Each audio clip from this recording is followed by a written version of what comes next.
Hello everyone, I'm going to show you how I use NotebookLM to learn about new concepts. NotebookLM is developed by Google. This useful tool is good to learn new concepts, to learn about a huge document. If you want to learn information from a website, this is a useful tool and I've been using it. It's helped me a lot. When you go to NotebookLM here, I've already created a lot of notes here, or a lot of information that really helped me, right? Information about phenomenological approach, impact evaluation, cloud AI policy.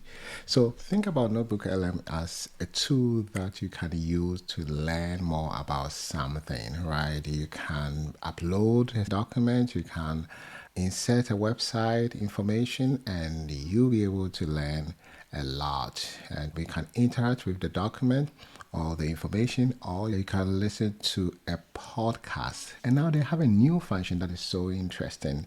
You can participate in that conversation, and I'm going to show you how to use it so that you'll be able to use it to learn a lot. You can see here that I've uploaded something about option trading. I want to get a basic understanding of option trading. So what I did, I get information online and I put it here, and then I listen to the podcast by two hosts. They have a discussion about the topic and you're going to learn a lot. So when you go to the website, this is what you see, NotebookLM. Imagine that you want to learn about phenomenology and you want to use the system to help you to do that. So what do you have to do? You go to NotebookLM and then you go to create new. You have an option here. You can go to your Google Drive and upload any document that you want. You can upload Google Slides. And you can click here if you have a website address about the information that you want to learn more about. You can click here and then put a website address there. You can also put a YouTube link there for you, for the system to get access to it and then give you information. So this is what we're going to learn today, right? This is a document about phenomenology, phenomenological approach, and basic understanding also the two types of phenomenology. And then let's say you want to learn more about it. And also you want to join the conversation when two people are having a discussion about this topic. How are you going to do that? I think this skill is going to really be helpful to you. So that's why I want to show you how I use it to learn more about a topic. So I have this document, it's just about 2 pages. So what I'm going to do is I'm going to copy this document and then I'll paste it here. Copy text. I paste it here. I click on insert and then it starts processing that information. So it has already generated a topic based on the content for you to already show here. You can change the topic if you want to. You can make it phenomenology or any kind of thing that will help you to remember this document or this page. All right. Then you can interact with the system. You can ask questions about phenomenology, how the system will be able to provide you that information. And you can ask, or even suggested a question that you could ask. How do transcendental and interpretative phenomenology differ philosophically? Let's try the first one. So if we click on that, it will review the document and give you a lot of information. And then the good thing is that it provides you a source. Where is the source? What is the source of the information, right? So you can click to learn more about the source. So you see how based on the information, the system has responded to your question. You can add more sources. If you want, you can click on add more, or you can exclude a source. You can just uncheck this one to exclude, or you can even delete or remove that source. So you have a lot of options. So one thing that I really like about this software is the way that it can generate a conversation, and it looks like a podcast. So you click on that, generate, and the system will be able to generate. It will take a few minutes to do that. As we are waiting, you can also continue to communicate with the system. It can create Q&A for you. It can give you a brief information about a document. It can create a study guide. It's so useful if you want to interact with a concept or an idea or information that you are not familiar with. You're going to learn it so well. Another good thing about the audio discussion is that it really breaks things down, right? And then you'll be able to understand all the concept, and then the new function is the chance to join the conversation. And I'm going to show you how to do that. Let's imagine that the system finished because it takes some time for it to generate. I've already done one here, the similar thing here. So let's click on this one. So when it generates, this is what you're going to see. So let me show you what you're going to see. Let me go back a little bit and show you something. Whenever you go back and you want to open a new notebook, right? You click on the what you want to open, and then there will be an icon here that you can click on to load, right? So then this is what you're going to see. So imagine that the system has already generated audio for you, and you see it's about 15 minutes 45 seconds. You can easily listen to the audio. Let's listen to it a little bit and see what we have here. Hey everyone, and welcome back. We're diving into phenomenology today. Oh, cool. Have you ever wondered why two people can have totally different reactions to the same thing? Yeah, for sure. That's phenomenology. It's all about understanding those unique experiences and how we each make sense of the world. Yeah, it's like you and I could watch the same movie and have completely different takeaways. Right, exactly. One person could be moved to tears and the other person's bored out of their mind. So as you can see here, you can listen to all of the conversation, but another new thing that I have brought is we call it interactive mode. If you click on the interactive mode, this is what you're going to see, right? You can click on this one for it to Hey everyone, and welcome back. We're diving into phenomenology today. Oh, cool. Have you ever wondered why two people can have totally different reactions to the same thing? Oh, wait. Someone wants to join. Hey, go for it. Hi, my name is Philip. Can you first define phenomenology and also give a little bit of history? Hey, Philip, that's a great question, and absolutely we can do that for you. Yeah, no problem at all. We're happy to. Okay, so to define phenomenology, it's basically a philosophical approach. Right. It's about how we experience things and how we make sense of our experiences. It's trying to understand our lived experience, how things appear to us. What's fascinating here is it's not just about the events themselves, but how they feel. Exactly, and it tries to get to the core of our experience. It's about our subjective awareness of our world and how that shapes us. So instead of focusing on the external world, it looks at how the world shows up to us. That's a good way to put it. It's about our perspective of the world and our place in it. Now, So let me pause and just explain this one to you, right? So you see that when I click on interactive mode, and if you want to ask questions, you click on join, and then you introduce yourself and ask your question, right? So they are responding to my question. as for a bit of the history, it really took off with Edmund Husserl. Yes, and he was trying to create a rigorous way of studying consciousness. He thought we could uncover the essence of experiences by setting aside our own biases. If we connect this to the bigger picture, it was a move away from some of the older philosophical schools of thought. Okay, so that's a really quick overview, but we'll be digging into this more. Yeah, we'll be talking about some of the different approaches to phenomenology throughout the show. Does that help you for now, Philip? Yeah, we'll keep an eye out for your questions, Philip. Okay, so we were just talking about how one person could be moved to tears and the other person's bored out of their mind. Totally. And phenomenology helps us explore those differences, what they reveal about how we experience things. Okay, so to get a little more specific, there are two main branches of phenomenology. Okay. There's transcendental phenomenology, and then there's interpretative phenomenological analysis, or IPA. IPA, yeah. And to be honest, those names, they sound... Oh, yeah, uh-huh. So I've heard that there's also a type called descriptive phenomenology. Is it the same thing as transcendental phenomenology? Hey, Philip, that's a really insightful question. Yeah, it's great that you're thinking critically about this. So the short answer is descriptive phenomenology is closely related to transcendental phenomenology. Okay, let's unpack that a little. Descriptive phenomenology is often seen as a foundational step in Husserl's transcendental phenomenology. Yeah, so descriptive phenomenology focuses on describing experiences as they appear to us. It's about trying to capture the details of those experiences, immediately analyzing them. Right, and that's kind of where the bracketing comes in that we're about to talk about. Exactly. It's about trying to set aside our biases and just describe the phenomenon, and then we can analyze it. It's like a first step to get to that pure description we're going to discuss. So in that sense, descriptive phenomenology can be considered a part of transcendental phenomenology. But it's also important to know that there are other philosophical traditions that use the term descriptive phenomenology. Yeah, it's not always directly connected to Husserl's ideas. So it can be a bit confusing. We'll be mostly focusing on Husserl's specific ideas of transcendental phenomenology and how they're different from IPA. But thanks for bringing that up, Philip. It's a really important distinction. Okay, so with that in mind, let's dig into transcendental phenomenology. Oh, right. Exactly. And that's where transcendental phenomenology comes in. It's trying to reach that pure, objective understanding. Interesting. So imagine trying to understand why your friend loved a movie that you absolutely hated. Oh, yeah, for sure. Happens all the time. Transcendental phenomenology would say, put your dislike aside for a minute and try to see why they connected with it. I see, yeah. So it's about setting aside those biases. Right. The big idea here is something called bracketing. Like, imagine putting your judgments and experiences in a box off to the side so you can focus only on what the other person is describing.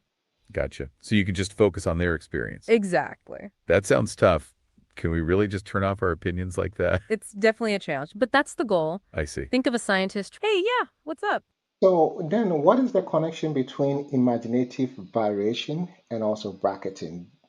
Is there any kind of relationship between them? Okay, Philip, that's a fantastic question, and it really gets to the heart of the method. Yeah, you're making some great connections here. Let's unpack this. So imaginative variation is actually a key technique that helps achieve bracketing. Yeah, they're totally related. It's like imaginative variation helps us do the bracketing. If we connect this to the bigger picture, bracketing is the goal, and imaginative variation is one of the ways to get there. So with bracketing, you're trying to set aside all your biases and assumptions, right? Right.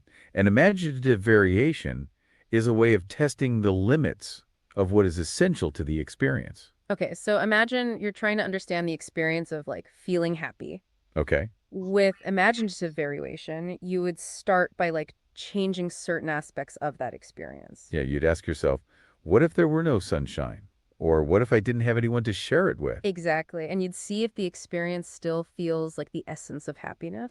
So you're systematically varying the conditions to see what is necessary for that experience to be what it is. And if something is not essential to that experience, like the sunshine, then you can like set it aside as a non-essential detail. That's right. So you're using your imagination to figure out what is the core element that always has to be there for an experience. And that's how imaginative variation helps with bracketing. It helps us distinguish between the essential and the non-essential. Yeah, we're using our imagination to focus on the core meaning of an experience, and we're bracketing everything else. It's like you're zooming in on the most important. Oh, yeah. Uh-huh. Yeah, so thank you for this explanation. Also, can you use this analogy to help me to understand imaginative variation? This is where you have four people and you are asking them to observe a house and give a description. One of them will be in the front, another person will be at the back, another person will be at the side, the left side, and the right side. Can you use this analogy to help me to understand imaginative variation?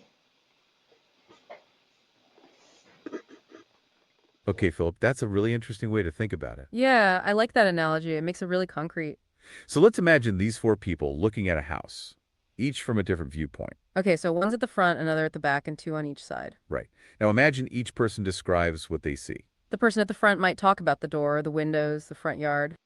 While the person in the back would describe the garden, the back entrance, the roof line. The side observers might see like chimneys or the fence and the number of windows on their side. Exactly. Each view is valid, but they're all incomplete. They're each only showing one perspective. Okay, so how does this connect with imaginative variation? Well, imaginative variation is like mentally walking around the house. You're imagining those different viewpoints. So you're not just stuck on what you see from one angle.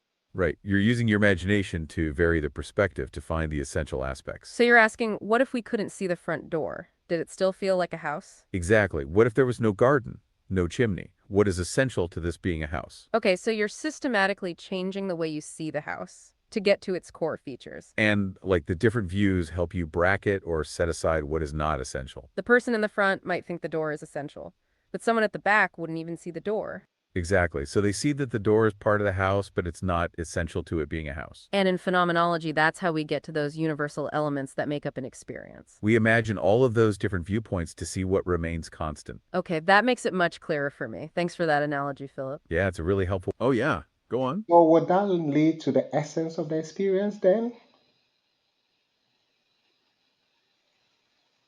Okay, Philip, that's a really good question. Yeah, it's like what gets left behind in the process. So in our house analogy, anything specific to just one viewpoint, like the color of the front door. Right, or the specific flowers in the garden. They're part of that person's view, but not essential to the idea of house. Exactly. Those are all the individual specific details. It's the stuff that changes depending on context and perspective. And in terms of experience, it's like your friend's specific memory of seeing the movie might be really unique to them. Yeah, and those specific details, like their past experiences or their mood that day, those would all get set aside. They don't lead us to the core essence of the movie experience itself. It's what's universal we're after, not those specifics. So in a nutshell, anything that's not shared is not essential. Exactly. It's what's unique and individual versus the common experience. Okay, so with that in mind, let's get back to talking about transcendental phenomenology and its goals. Yeah, let's do it. So we were saying that it's trying to reach that pure objective understanding, and it's very challenging. It's like they're trying to see an experience without any filters. Yeah, I get it. So transcendental phenomenology is trying to do something similar, but with human experience. Okay. It's searching for those universal truths, those core elements that are common to all of us, regardless of our differences. Right. If you were studying grief, like the experience of grief, a transcendental phenomenologist would want to find those fundamental elements of grief that go beyond individual circumstances or cultures. Oh, wow. Yep. So it's like, what is it about grief that makes it grief, no matter who you are or where you come from? Exactly. I see. That makes sense. It's about getting to the essence of the experience. Right. So to get there, I'm guessing they have like a specific process they go through? They do. When they analyze data, they first gather detailed descriptions of people's experiences, often through in-depth interviews. Oh, okay. Interesting. So they're really trying to capture the richness and the depth of those lived experiences. Yeah, you get a complete picture? Exactly. Then comes the challenging part, bracketing. Uh-huh. They try to consciously set aside their biases and interpretations as they go through the data. It's about letting the participant's voice come through as clearly as possible. Right, like removing their own filter. Yes. It's almost like if you were trying a new food for the first time and you try to describe its taste without comparing it to anything you've ever had before. Okay, yeah, just experiencing it purely as it is. That's a great analogy. So they're approaching the experience with a fresh perspective, free from preconceived notions. And then from those descriptions, they'll identify key themes and patterns. Uh-huh. And by putting those themes together, they try to uncover the universal meaning of the experience. So they're basically creating a blueprint of that experience based on those shared threads. Transcendental, going beyond the individual and uncovering something more universal. Wow. This is giving me a whole new way to think about things. Me too. But now I'm curious about IPA. You mentioned it takes a totally different approach, right? Totally different. While bracketing might seem like a good way to get to the truth of an experience, IPA kind of throws a wrench into. Oh, yeah. Let's hear it. So before you go into discussing IPA, can we go back a little bit to talk about transcendental phenomenology? So if you are using this approach in terms of interview, what kind of questions do you have to ask participants to get rich information to help you to analyze the data to reach the essence of the experience? Hey, Philip, that's a fantastic question. And it's really important to understand how the questions are structured. Yeah, that's a great point. It's all about how they approach the interview. So when using transcendental phenomenology, the goal is to get those really rich, detailed descriptions of the experience. Exactly. Remember, they're trying to uncover the essence of the experience. So they avoid questions that would lead to analysis. Right. So they wouldn't ask, why do you think you felt that way? No, they would focus more on open-ended questions. Like, can you describe your experience in as much detail as possible? Yeah, or what was it like to be in that moment? It's about getting them to talk about their perception of the experience without adding any interpretation or judgment. So the questions are designed to elicit like a pure description before any kind of reflection or analysis. Another good question might be, can you walk me through that experience step by step? Yeah, that helps break down the experience into smaller parts to see all the different elements. They might also ask for specific examples. Can you give me a specific instance of when you felt that? So they're trying to really capture the what's of the experience, not so much the why. And they would avoid leading questions that might influence the participant. So no questions that push the participant in a certain direction. Exactly. No preconceived ideas about what the experience should be like. And they encourage participants to, yep, go on. So in terms of interviews, can you give me some examples? Let's say you are doing research to find out the burnout among primary healthcare physicians. What kind of questions do you have to ask them? Hey, Philip, that's a really helpful way to look at it. Yeah, it's great to see how this works with a real-world example. Okay, so for your burnout study, you'd want to use open-ended questions to get the doctors to describe their lived experience of burnout. Right, we want rich, descriptive data, remember, not the why. So instead of asking, do you feel burnt out, you might ask, can you describe a typical workday for you? Yeah, or what is it like to be working in your clinic lately? You might ask, what does your work environment feel like to you? You could ask, what are the things that you find most challenging in your role? And you might ask them, what does the word burnout mean to you personally? What's fascinating here is they aren't trying to define burnout. They're trying to understand their experience. Exactly. You'd also want to get specific details. Right, so can you walk me through a specific instance where you felt overwhelmed at work? Or can you give me an example of a time you felt particularly drained? What's important is these questions get the physicians to describe their experiences rather than analyzing them. And you'd also want to keep the questions neutral, right?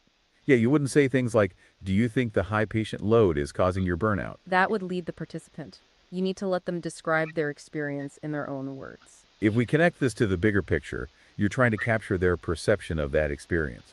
Okay, so hopefully that gives you a good idea of the kind of questions they would ask. Yeah, thanks for asking that, Philip. It's a really important distinction and such a good example. So with that in mind, let's now get to IPA, which takes a... Oh, back to our listener. What's up? So, in terms of the interview, can you use photo elicitation as a way of getting rich information if they are showing their pictures or any picture that will help them to tell their stories?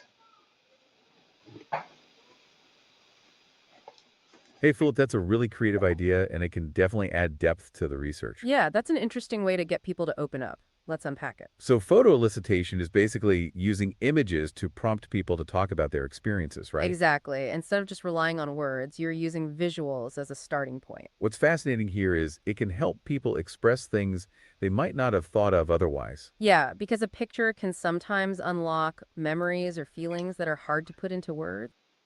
In terms of your question, for transcendental phenomenology, you'd probably be careful how you use it.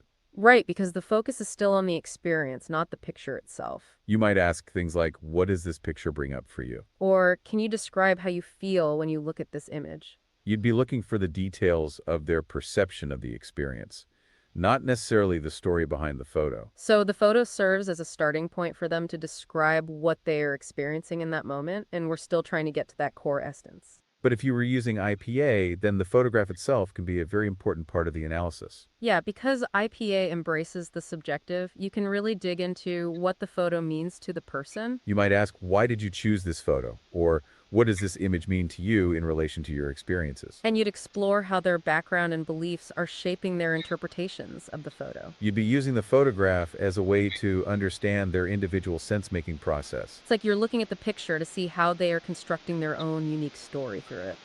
If we connect this to the bigger picture, both approaches can use photo elicitation, but with slightly different aims. Yeah, and both could add a rich layer to the data you collect. So thanks for that great question, Phil. Okay. So we've got these two very different approaches to understanding experience. Yeah. Transcendental phenomenology is striving for that objective truth, while IPA is all about embracing the subjective in the individual.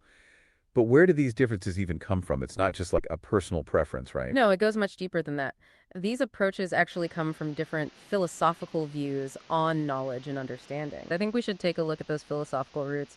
Yeah, it's fascinating, right? It's like they're working from different maps of reality. Oh, I like that. So transcendental phenomenology, with its focus on objective truths, it comes from this philosophical tradition that sees the world as having this fixed structure. Like it's almost like they're trying to uncover a blueprint of reality, the underlying code that like governs all experience. So they're looking for like universal laws of experience, those truths that would apply to anyone, anywhere, anytime. Yeah, exactly. It's almost like saying there's this core humanness that exists, regardless of all our individual differences. But IPA challenges that assumption. Right. It says we can't separate our understanding from our own perspective. Exactly. IPA aligns more with a view of the world as constantly changing, being shaped and reshaped through how we interact with it. Okay. It's less about uncovering a fixed reality and more about understanding how we each construct our own like versions of reality through our experiences and interpretations.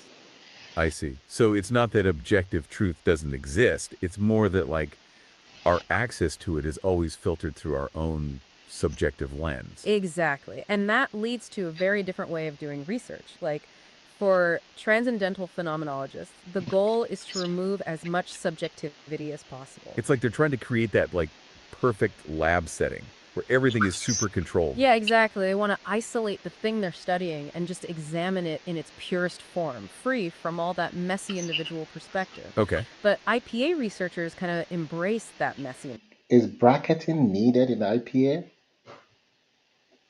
Okay, Philip, that's a really important question, and it gets to a core difference between the approaches. Yeah, it's great that you're thinking about how these things relate to each other. So the short answer is no. Bracketing isn't used in IPA in the same way that it is in transcendental phenomenology. Right, it's not about trying to set aside your biases in IPA. In fact, IPA actually embraces the idea that a researcher's perspective is part of the process. Yeah, they see that your own understanding is always going to influence things. So instead of trying to bracket or ignore those influences, IPA researchers try to be very aware of them. They're always reflecting on their own assumptions and how they might be shaping their interpretation. It's like they're saying that you can't actually remove yourself from the equation. Exactly. They see the researcher as an instrument in the research, along with the data. So the researcher's own experiences are considered valuable in the process of making meaning. It's a very different approach than transcendental phenomenology, which aims to have that objective view.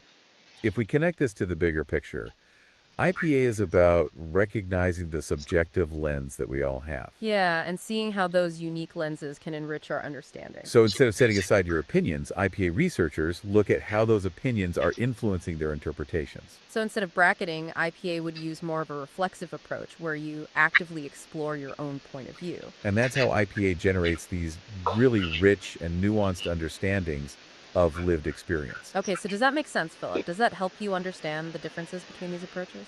Oh yeah, let's hear it. Yes, it really helped. And also in terms of interviews, when you are using IPA, what kind of questions are you going to ask? Are you going to also ask them about their background information, like their age, gender, and other information that you think may help you to analyze the data? Hey, Philip, that's a really great question, and it's super helpful to think about how IPA approaches interviews. Yeah, it's all about gathering the right kind of information to help understand their unique experiences. So when you're doing an IPA interview, you're still asking open-ended questions. Exactly. You still want people to describe their experiences in as much detail as possible, just like with transcendental phenomenology. But you're also really interested in how their background might be shaping their experience. Yeah, you're acknowledging that their personal history is always going to influence how they see things.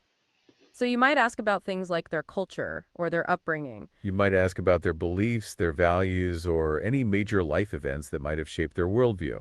And you might also want to ask about demographic information like age or gender. That kind of information can help to see if those factors play a role in shaping their experiences. But it's also important to be mindful of how you ask these questions. Yeah, you need to be sensitive to people's privacy and how they identify. And you don't want to assume that those factors are always the most important part of their experience. Exactly. You're trying to gather a rich and nuanced picture of the person. So it's a balance of open-ended questions about their experience and also getting more context on their background. Yeah, it's about getting a full, deep picture of the person's background. Oh, okay. So does that clarify things for you, Philip? Yeah, we're always here if you have more questions, Philip.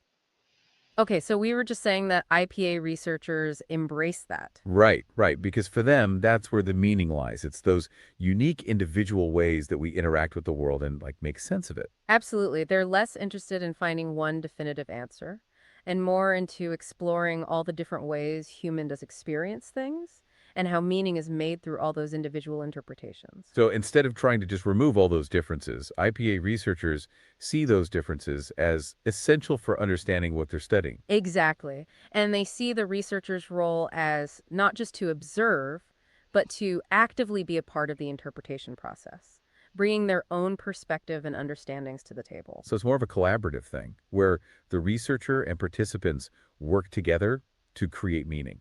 Yeah, I like that. It shows that IPA researchers aren't trying to be objective like in transcendental phenomenology. Right. They admit that their experiences, backgrounds, and biases are part of the research. You know, I can imagine some people being uncomfortable with that. The idea that research isn't totally objective. It's definitely something people debate about, but people who like IPA argue that complete objectivity is just not possible. We all come in with our own baggage. Our past experiences, our beliefs, our values, all of that shapes how we see the world. So rather than pretending those biases don't exist, IPA is like, let's just be open about them and see how they're affecting things. Exactly. It's about being transparent and being, what's the word? Reflexive. The researcher is always thinking about their role in the research and how their views might be shaping their interpretations. It's like the researcher becomes another instrument in the research. Along with the interviews and all the data, their own experiences are valuable too. That's a good way to think about it. And this constant reflection can lead to a much richer, more nuanced understanding. Oh, okay. By acknowledging their own biases, they can avoid putting their own assumptions on the data and let the participant's voice come through more clearly. I'm seeing how both approaches have their own strengths and weaknesses. Transcendental phenomenology might be really good for those universal truths, while IPA might be better for the richness of individual experiences. That's a great point. It shows how important it is to choose the right approach for the job. So the researcher needs to really think about the questions they're asking and what kind of understanding they're hoping to get before they choose which approach to use. Exactly. There's no one right way to do phenomenology. It's about finding the best fit for the research and the researcher's own ideas. Okay, I think I'm getting the hang of these philosophical differences, but now I'm wondering about the practical side of things. Like, how do they actually use these approaches when doing research? What are some of the techniques? That's a great question, and one we can definitely explore. Okay, so let's jump into those techniques. I want to know how transcendental phenomenology and IPA actually work in practice. All right, so each approach has specific ways of analyzing data to get insights. I'm guessing those techniques are pretty different, given all the philosophical stuff we talked about. Oh, yeah, for sure. So first, let's look at transcendental phenomenology. Remember that goal of finding the essence of an experience? Yeah, like getting rid of individual differences to see the core of what makes something, say, joy. Right. One technique they use is called écoché, which basically means suspending judgment. It's similar to bracketing, where the researcher is trying to set aside their own ideas and just describe the experience as it's presented to them. So it's like saying, I'm not going to think about my ideas about what grief should look like. I'm just going to listen to how this person describes it. Exactly. And from there, they might use something called thematic analysis, where they look at the data and find any themes or patterns in the descriptions. Gotcha. So, if they were interviewing people about their experiences with grief, they might see that a lot of people talk about feeling empty or disconnected from the world. Exactly. And by finding those common themes, they can start to build a picture of the essential elements of grief. Okay, that makes sense. But how would IPA do things differently? Well, remember how IPA actually includes the researcher's perspective. Right, right. It's all about using your own biases to get a deeper understanding. Exactly. So the analysis process in IPA is way more iterative and reflexive. What does that actually mean, though? Well, they don't analyze the data just once. They go back and forth, constantly refining their understanding. They might read the transcripts over and over, looking for little nuances. They might even write down their own thoughts as they go, thinking about how their own experiences are affecting things. So it's more of a conversation between the researcher and the data? Yeah, that's a good way to put it. And one of the big tools they use is something called the hermeneutic circle. That sounds a little intimidating. No, it's not as complicated as it sounds. It basically means that our understanding is always changing. We might start with one understanding of something, but then as we look closer, we find new things that change that understanding. So we change our interpretation. And then that new understanding can change how we see other parts of the data. So it's like we're Oh, yeah, uh-huh. So then, can we conclude that participant interpretation of the experience might change over time? That's a really insightful question, Philip. Yeah, you're totally getting to the heart of it. Absolutely, we can conclude that. In fact, that's kind of a central idea in IPA. Okay, let's unpack this. Remember how we were saying that IPA embraces the subjective and the individual? Yeah, it's less about those fixed universal truths. Right, so if our interpretations are always being shaped by our experiences, it makes sense that they would change over time. It's like how you might interpret a movie differently now than when you first saw it years ago. Exactly, your understanding of it can evolve. And that idea is really important in IPA. Because an experience isn't just something that happens at a single moment in time. Right, our understanding of the past is always influenced by our present situation. So in IPA, the researcher would be very aware of that possibility, that the participant's interpretation might shift over time. They might even explore how those changes happen and what causes them. So it's not just about what the participant says at one particular moment in the interview. It's also about how their understanding of that experience is continuously evolving. It's a continuous process. And oh, go for it. So then, can we expect some contradictions when they are narrating their story to you? Because maybe the way that you understood at the beginning might not be the same way during the getting to the middle or at the end of the interview. So we have to be aware of some contradiction. It doesn't mean that information is wrong, but it's the way that they process the experience.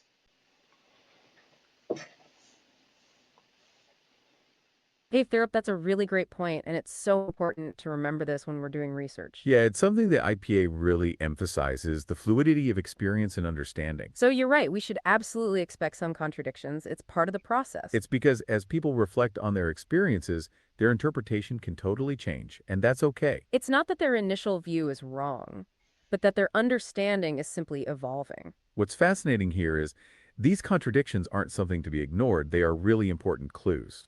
Yeah, they can actually give you deeper insights into how someone is making sense of their experience over time. And that's also where the hermeneutic circle can be so useful. It allows researchers to explore those evolving understandings. So the back and forth can help you see all the different angles of an experience. We should also remember that oh, go for it. So do we have to point out the contradictions to the participants, or we just have to ignore and get all the information that we need and make sense of that information?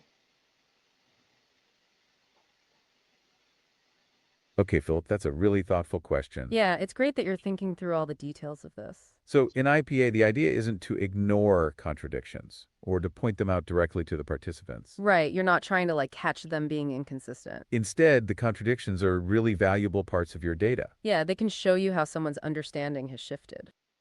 You're trying to understand the process of meaning making. So rather than saying, hey, you contradicted yourself, you'd be more curious about why that change happened. Exactly. You might explore those shifts in the conversation. You could ask something like, I've noticed that you've described it this way at the start and differently later on. Can you tell me more about that? And what's fascinating is it's not about deciding which version is correct. Right. You want to see how they are making sense of the experience. If we connect this to the bigger picture, it's all about understanding their perspective. You're not imposing your own way of understanding. So the focus is on understanding that process of sense making, not correcting or ignoring their statements. So you are making sense of the contradictions to see how they are making sense of their experience. Does that help clarify for you, Philip? I think you've really hit on something important here. Yeah, and thanks for bringing that up, Philip. Okay, so with that in mind, let's get back to where we were. Okay, we were talking about the hermeneutic circle. Yeah, and how our understanding is always changing. That's something people debate all the time. But really, there's no one right answer. Both transcendental phenomenology and IPA are a useful tool for exploring human experience. It all comes down to the research question and what the researcher wants to learn. So, it's about picking the right tool for the job. If you're trying to understand everyone's experience of, say, loss, then transcendental phenomenology might be the way to go. But if you want to know how someone's culture shapes their experience of something like being a parent, then IPA might be better. Exactly. Sometimes researchers even use both approaches to get a more complete picture of the thing they're studying. What I really like about phenomenology is that it's more than collecting data. It makes us really think about how we know things and how our own point of view shapes how we understand the world. It reminds us to be more aware and open-minded, to see how differently people experience the world. I love that. And I think that's a perfect place to wrap up our deep dive into phenomenology. Yeah, me too. I hope everyone listening enjoyed it as much as we did. If you want to learn more about phenomenology, we've got links in the show notes. I hope you learn a little bit about phenomenology. If you want to learn more, our book will be very helpful for you. The theoretical framework in phenomenological research. This one gives you all the information that you need to know when you are doing the phenomenological study, from the beginning to the end, the time that you have to make sense of your data. So this book will be so helpful for you to get. And also, if you want consultation, if we can meet one-on-one and I'll be able to help you with your research, you can email me at info@drphilipedu.com. We'll be able to meet and talk about your study. So I hope this one was helpful for you. And if you have any question, you can put in a description and I'll be happy to address them for you. Thank you so much for your time today.